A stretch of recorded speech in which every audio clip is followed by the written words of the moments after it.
Hey there, Hofstra fans. Welcome to this week's edition of the WB Mason Coaches Report, right here on GoHofstra.com.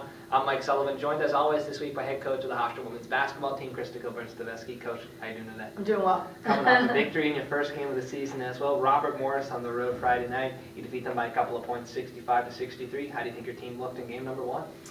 It was nice to get out there and play against someone else, and proud of them to have their composure, in a tight game, for your first one. So I was really proud of the team, and we got a long way to go, but it was a good start. Used a lot of your roster. Yeah. Everybody who took the court had at least a couple of points, led by Anman Yuku, her senior season, 13.7 rebounds in 14 minutes. How do you think she looked?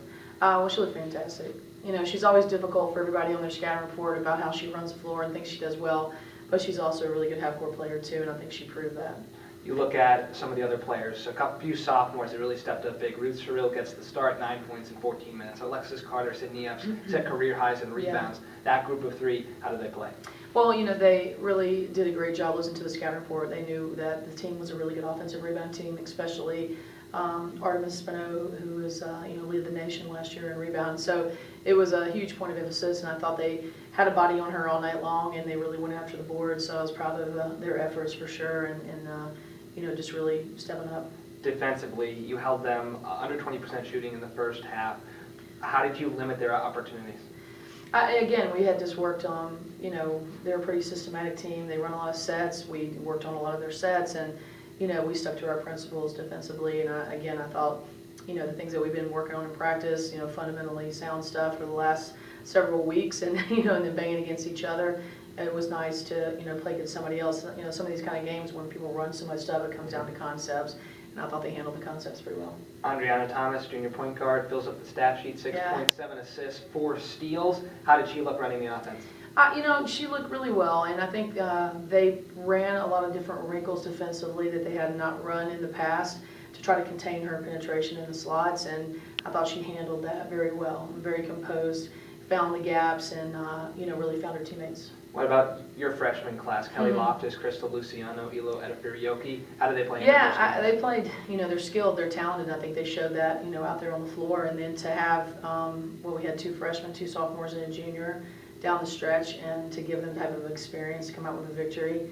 You can't create that in practice. I wanted to ask you about that late game situation. Yeah. Did you expect to have a lineup like that, game one, final possession, and how does that benefit them already? Yeah, no, you don't. But I've been telling them all year long that based on especially the way the rules are being implemented, the amount of fouls that are being called, the affecting of tempo, a lot of players are not, continue to play against. They're not sure about how to get into a flow.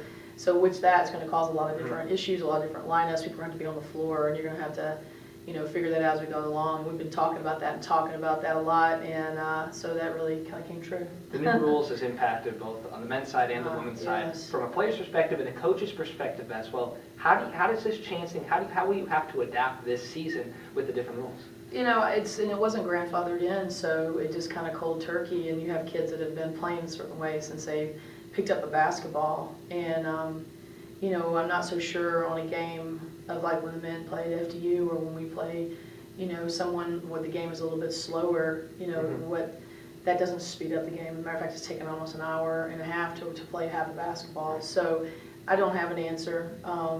You try to do and be a good soldier as well as you can to what some things that they're trying to do, but it's hard to change the face of officiating cold turkey, change the face of young players cold turkey. It definitely is having some detrimental effects on the games. So you're 1-0, you return home this week, home openers tomorrow against Boston College. You also have Fordham this week, Friday night. Before we get to the opponents, what will it mean to your program to be back home for the first time this season? Oh, everyone's excited, ready to get out and play their first game, and in front of hopefully a crowd. Not so sure here. We're hoping. My players were in my office a minute ago. It's a Tuesday night, and but you're hoping that it's gonna generate. There's gonna be a lot of BC people here because of a local kid. So we certainly would like to have a lot of people in support. Please, skip out of your class a little early. So, it's great to be back home, and it's great to have your first home opener. Eagles out of the ACC, one of the most difficult opponents you'll have in the non-conference. What sort of a scouting report can you give us? Yeah, they play. They could put 4 guards on the floor. They could put 5 if they want to. They played the whole ACC season last year and the last few years, but just being an all-guard oriented team, so causes a lot of mismatch issues. And they run their sets extremely well, trying to break you down, try to get an easy basket, easy layup, or open up someone for a 3. So they do what they do and they do it well. So again, it's another conceptual type thing. We got to clean up some of the things we didn't do well against Robert Morris quickly. So we're certainly working on that, and then we've got to do a good job stopping their shooters. Fordham coming in on Friday, a team out of the A10, a local rival as well. What do you think of that matchup? That one's big. It's a very physical team. We battled them in scrimmage. We haven't played them in my tenure, so it's that's definitely important. But first game first. What's always important what your next game is, but we certainly would like to end this week strong. Finally, Coach, what's going to be the key to victories? First, one of a top team in BC coming up tomorrow and Fordham Friday. I mean, both of these kind of situations is finding their shooters in transition. I think BC, you really get a pulse of their identity playing Stanford. I think they want to run more. They've got shooters. They have some dynamic shooters. So, we certainly have to do a good job of finding them and really, contesting the 3. They shoot the 3 extremely well. And then, with Fordham, similar type game plan. The Hofstra Pride women's basketball team home for the first time this season tomorrow night against Boston College, Friday against Fordham. You can catch all the action right here on GoHofstra.com. For head coach Krista Kilburn-Steveskey, I'm Mike Sullivan. Thanks for tuning in to the WB Mason Coaches.